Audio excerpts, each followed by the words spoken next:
সফলতা নির্ভর করে চেষ্টার উপর, আর চেষ্টা করে যে ফলাফল হয় সেটাই হচ্ছে ভাগ্য, সেটাই হচ্ছে তকদির। মূলত চেষ্টা ছাড়া ভাগ্য বা তকদিরের উপর নির্ভর হওয়া যায় না।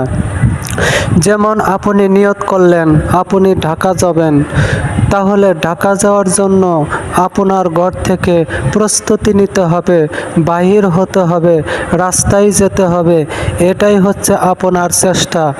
এবার ভাগ্য বা তকদির ঠিক করবে আপনি ঢাকা যেতে পারবেন কি পারবেন না।